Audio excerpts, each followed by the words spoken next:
Hello, this is Mark. The book that I read is called The Most Dangerous Animal of All. It's written by Gary L. Stewart and Susan Mustafa. To understand this book, it's worth giving a quick primer on the infamous Zodiac crimes that took place in the late 1960s. Now, most of you are probably at least somewhat familiar with these attacks. There's zero point in going into too much detail. After all, telling the Zodiac story could make for an almost 3-hour movie on its own, and none of us have that kind of time. So let me give you some really quick cliff notes. Zodiac, whose real identity has never been solved, was conclusively responsible for 4 attacks on 7 total victims. They were Betty Lou Jensen and David Faraday, right around Christmas 1968 on Lake Herman Road in Benicia. Darlene Ferrum and Mike Mageau on the 4th of July 1969. This was at Blue Rock Springs Park in Vallejo. Brian Hartnell and Cecilia Shepard, September of 1969 at Lake Berryessa. And Paul Stein, this was 2 weeks after the Lake Berryessa attack in the Presidio Heights neighborhood of San Francisco. Paul Stein was a cab driver, and he was shot in his car right on the streets of Washington and Cherry in Presidio Heights. I'll give a little more detail about that because it's a little bit more relevant to this book. Overall, Zodiac took credit for dozens of victims, people say as many as 37, but those 4 in the Bay Area are the only ones confirmed and accepted by the various detectives. The others had little to no evidence, or they had conflicting evidence. But we do know about the main 4 because of the first 3. He called nearby police agencies within an hour after doing his crime and reported details that the public could not possibly have known, things like ballistics. For Stein's murder, this was the cab driver in San Francisco, Zodiac tauntingly sent scraps of the victim's bloodstained shirt to a couple of places, including the San Francisco Chronicle. This brings up another key point of the Zodiac story. He sent numerous letters to the local newspapers over the years as part of a macabre cat-and-mouse game. And this correspondence also included 4 ciphers, 3 of which were never solved, and supposedly they provide clues to his identity. So, back to our book. Again, The Most Dangerous Animal of All. Gary L. Stewart was about 40 years old that he started looking for information about his biological parents.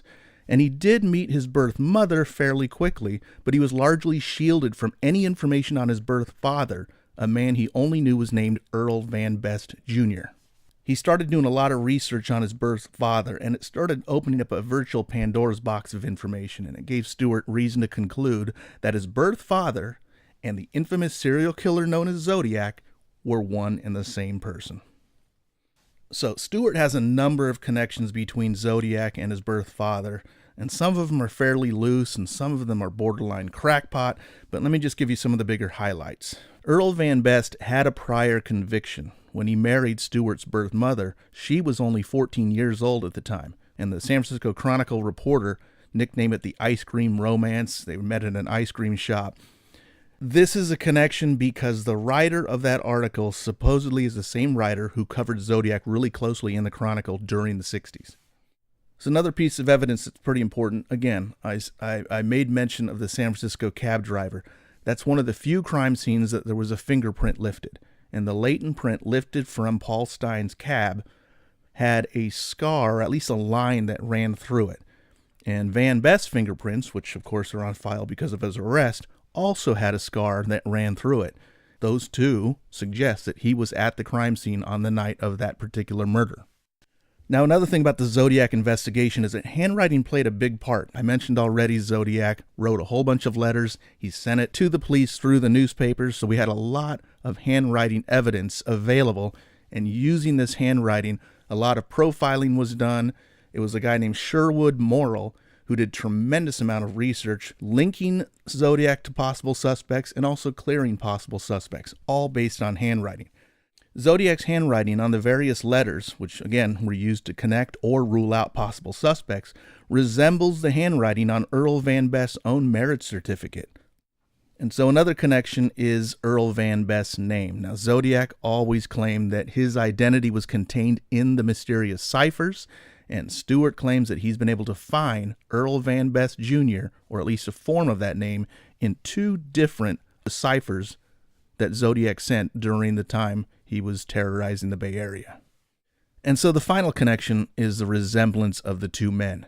And if you look at the old police composite of Zodiac that circulated in the late 60s and the booking photo of Earl Van Best from his arrest, the two look fairly similar. So again, based on all of these links, Stewart is fairly sure that he's found many links that prove that his birth father, Earl Van Best, was in fact the notorious Zodiac killer. I have little doubt that Gary Stewart believes his birth father to be Zodiac, and the case that he presents in his book certainly supports it, at least on the surface.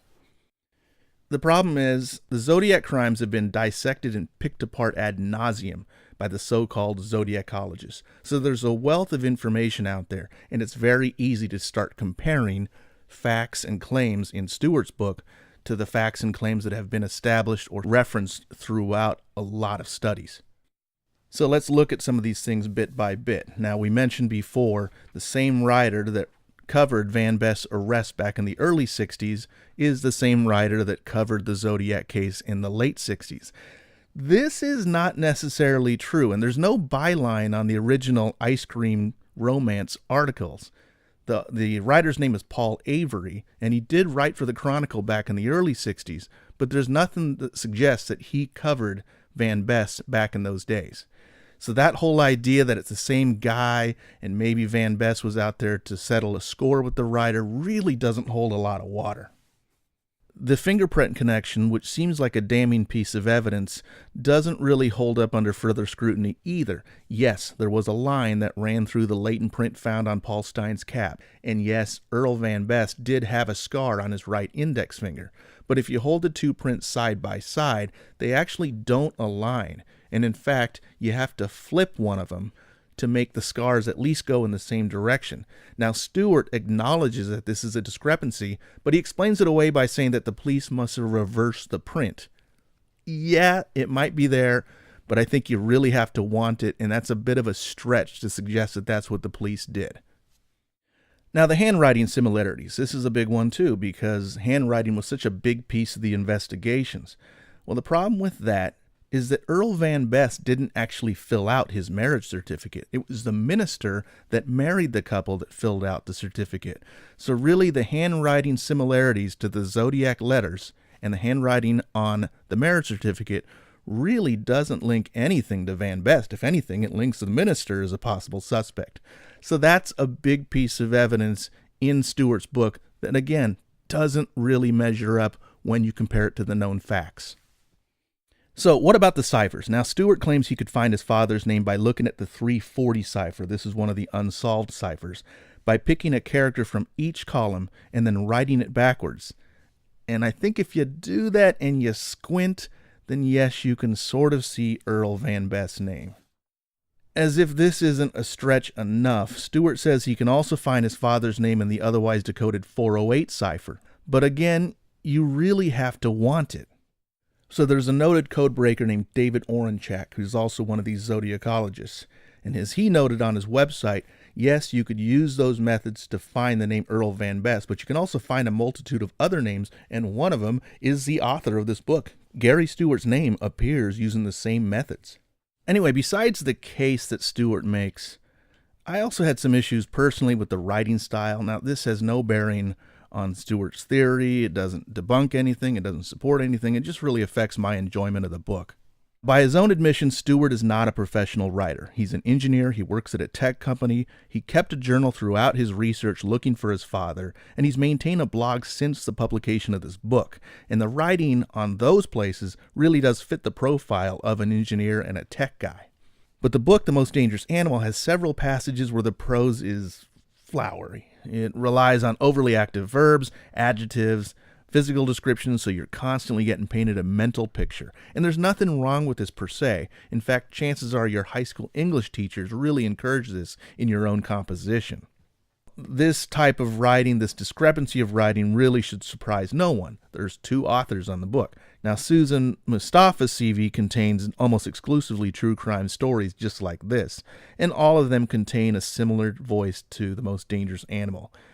Now, they're not quite 50 Shades of Grey flowery, but they're definitely on that side of the old lushness scale. Kind of reads like a Lifetime movie throughout.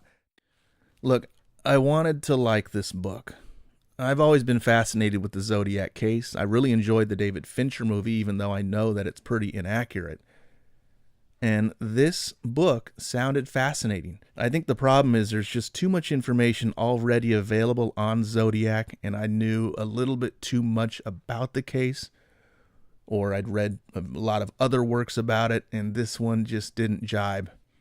So, that's my book report. It was certainly an interesting project to do.